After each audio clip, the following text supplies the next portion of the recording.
জন stadium পরিষ্কার করতে করতে একটি ফুটবল পেল। মজা করে জন সেটিকে জোরে লাথি মারল। বলটা নিখুঁত ভঙ্গিতে আকাশে উড়ে গিয়ে সোজা 900 মিটার দূরের গোল পোস্টে গিয়ে পড়ল। এই অবিশ্বাস্য দৃশ্য সিসিটিভি ক্যামেরায় ধরা পড়ল। খেলোয়াড়রা বিশ্বাসই করতে পারছিল না যে এটা কোনো মানুষ করেছে। এমনকি কোনো ফুটবল কোচও হয়তো এমনটা করতে পারত না। কিন্তু তারা জানতো না জন কোনো সাধারণ মানুষ নয়। সে 10 বছর আগের বিশ্ব ফুটবল চ্যাম্পিয়ন ছিল। তখন পুরো ফুটবল দুনিয়ায় তারই জয় জয়কার ছিল। কিন্তু দুর্ভাগ্যবশত সে এক সড়ক দুর্ঘটনায় মারা যায়। ঈশ্বরের কৃপায় তার আত্মা জনের শরীরে প্রবেশ করে। এদিকে দলের একমাত্র স্ট্রাইকার বেশি বেতনের লোভে অন্য দলে চলে গেছে। আর ম্যাচ শুরু হবার মুখে বাকি খেলোয়াড়রা খেলতে আগ্রহী ছিল না। তাই মহিলা কোচ তাদের সামনে হাঁটু গেড়ে বসে অনুরোধ করলেন। খেলোয়াড়রা অনিচ্ছা সত্ত্বেও রাজি হলো, কিন্তু স্ট্রাইকার ছাড়া দল ছিল অপূর্ণ। তখন জন এগিয়ে এসে দায়িত্ব নেওয়ার ইচ্ছা প্রকাশ করলো। সবাই তাকে নিয়ে হাসাহাসি করতে লাগলো। তাদের ধারণা জন শুধু ঝাড়ু নোংরা পরিষ্কার করতে জানে। কিন্তু মহিলা কোচ জনকে সুযোগ দেওয়ার সিদ্ধান্ত নিলেন। জন প্রস্তুতি শুরু করলো, কিন্তু যেই মাত্র জন বল মারার জন্য পা তুলল তার জুতার তলা ফেটে গেল। ব্যাপারটা সবার কাছে কৌতুক হয়ে দাঁড়ালো। অবশেষে সবাই জনকে ছেড়ে চলে গেল, কিন্তু শিগগিরই তারা অনুতপ্ত হতে চলেছিল।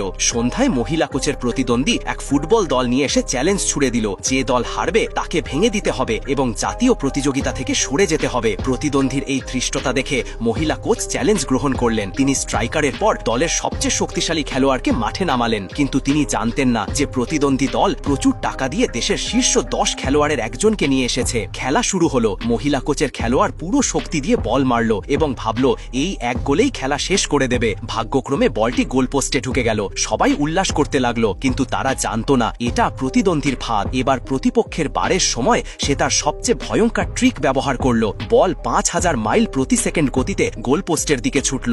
গোলকিপার ধাক্কা খেয়ে সোজা উড়ে গিয়ে অজ্ঞান হয়ে গেল। প্রতিপক্ষ মহিলা কোচকে দল ভেঙে দিতে ও ম্যাচ ছেড়ে দিতে বাধ্য করলো। কিন্তু তখনই জন এলো। এখন জন সবার সামনে দেখাবে আসল ফুটবল কাকে বলে।